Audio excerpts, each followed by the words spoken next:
اب field marshal نے بھی صاف صاف سندھ حکومت کو پیغام دے دیا کہ اگر آپ نے 28ویں ترمیم میں لچک نہ دکھائی تو یاد رکھیں کہ سندھ میں کافی عرصے سے نئی حکومت لانے پر کام ہو رہا ہے۔ وہ کہتے ہیں وفاق میں تو پہلے ہی آپ کے پاس ایک گورنرشپ ہے اور ایک صدارت ہے، ادھر بھی وہ کہتے ہیں یہ بھی ہم آپ سے لے لیں گے، اس کے بعد جو آپ سمجھتے ہیں کہ صوبائی حکومت ہے وہ کہتے ہیں وہ بھی چھین لی جائے گی اگر آپ نے لچک نہ دکھائی، اگر آپ نے اسی طرح کے پیغامات ہمیں دینے کی کوشش کی تو۔ ایک دفعہ انہوں نے بولا کہ آپ سوچ لیں، اچھی طرح سے سوچ لیں، کیونکہ 28ویں ترمیم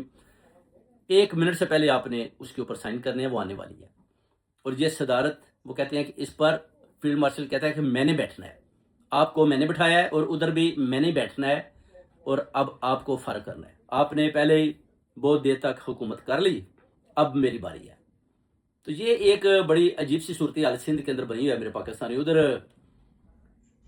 یہ بھی پیغامات دیے جا رہے ہیں کہ سندھ کو اگر ہم چاہیں تو ہم صوبوں میں تقسیم کر دیں گے، اس کے بعد آئینی عدالت بھی ادھر بنا دی جائے گی اور ججوں کو بھی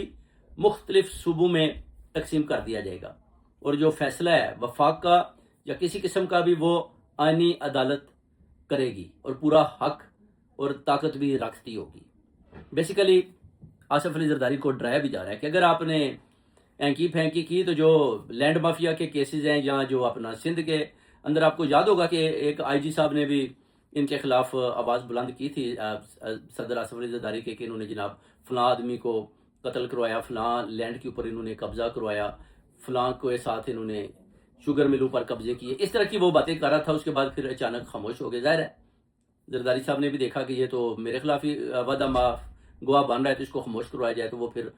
ظاہر ہے جب فیلڈ مارشل کی بات مان گئے تو وہ خاموش ہو گئے۔ انہوں نے بولا ٹھیک ہے، پھر اس کے بدلے میں آپ کو ہم صدارت دیتے ہیں۔ تو اب فیلڈ مارشل نے بھی جناب ڈنڈا پورا اس طرح دکھایا ہوا کہ بس تیاری پکڑیں اور مجھے صدارت کی چیئر پر بٹھائیں، اور اگر آپ نہ مانیں تو پھر میرے پاس دوسرے طریقے بھی ہیں۔ تو اب یہ سوچ رہے ہیں، آپ دیکھ سکتے ہیں کہ اب یہ بڑے ڈر ڈر کر بیٹھے ہوئے، ان کو خود سمجھ نہیں آ رہی کہ کیسے فیلڈ مارشل سے جان چھڑوائیں۔ یہ تو پہلے تو پی ٹی آئی پر قبضہ کیا، اس کے بعد پاکستان کے اوپر قبضہ کیا، اب پی ایم ایل این اور پی پی کو یوز کر کے اب ہمارے اوپر بھی قبضہ کرنے کے لیے یہ تیار ہے۔ تو ہم کدھر جائیں؟ تو یہ بھی ایک بہت بڑا سوال ہے۔ اب دیکھنا ہے کہ مریم نواز کو کیا اس میں ملتا ہے، یا اس میں نواز شریف کو، شہباز شریف کو پنجاب میں کیا ملتا ہے، کیونکہ سندھ میں تو نظر آ رہا ہے کہ یہ آصف علی زرداری صاحب کو